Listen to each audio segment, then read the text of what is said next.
বিসমিল্লাহির রহমানির রহিম। সুপ্রিয় দর্শক, আসসালামু আলাইকুম। অনেক অনেক শুভেচ্ছা জানাচ্ছি আমার আজকের রেসিপিতে। আজকে আমি আপনাদের সাথে শেয়ার করব খুবই হেলদি আর রিফ্রেশিং একটা সামার স্পেশাল ড্রিঙ্কস রেসিপি। সেটা হচ্ছে লাচ্ছি, মিষ্টি দইয়ের লাচ্ছি। লাচ্ছিটা আমি খেজুর দিয়ে তৈরি করব। আপনারা চাইলে যে কোনো ফল দিয়ে তৈরি করতে পারেন, আবার চাইলে ফলটা স্কিপও করতে পারেন। তো চলুন দেখে নেওয়া যাক চটপট লাচ্ছি তৈরির রেসিপিটি। আমি এখানে এক বাটি খেজুর নিয়েছি, আগে থেকে দুধ দিয়ে একটু ভিজিয়ে রেখেছি যাতে নরম হয় ব্লেন্ড করার সুবিধার্থে। আর এর সাথে আমার লাগছে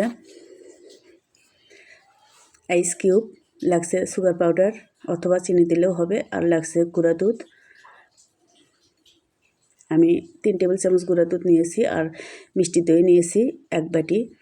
আমি ব্লেন্ডারের বড় জারটা ইউজ করছি। প্রথমে আমি খেজুরটা দিয়ে দিচ্ছি, দুধে ভেজানো খেজুরটা, সাথে দিয়ে দিচ্ছি মিষ্টি দই। এটা আমার হোমমেড মিষ্টি দই। মিষ্টি দইয়ের উপর একটা ভিডিও আমার চ্যানেল দেওয়া আছে, চাইলে দেখে নিতে পারেন। গুঁড়া দুধ দিচ্ছি আমি 3 টেবিল চামচ, সুগার পাউডার দিচ্ছি 3 টেবিল চামচ।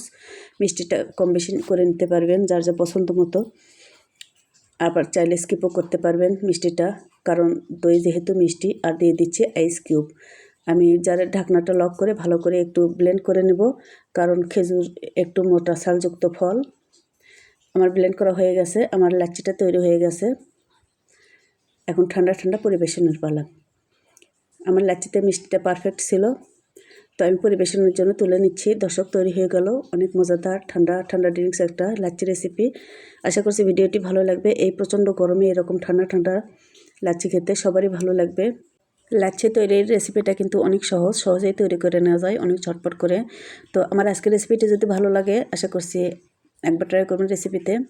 আর আজকের ভিডিও দেখার জন্য সবাইকে অনেক অনেক ধন্যবাদ জানাচ্ছি। সবাই অনেক অনেক ভালো থাকুন। আগামী রেসিপি দেখার আমন্ত্রণ জানাচ্ছি। আল্লাহ হাফেজ।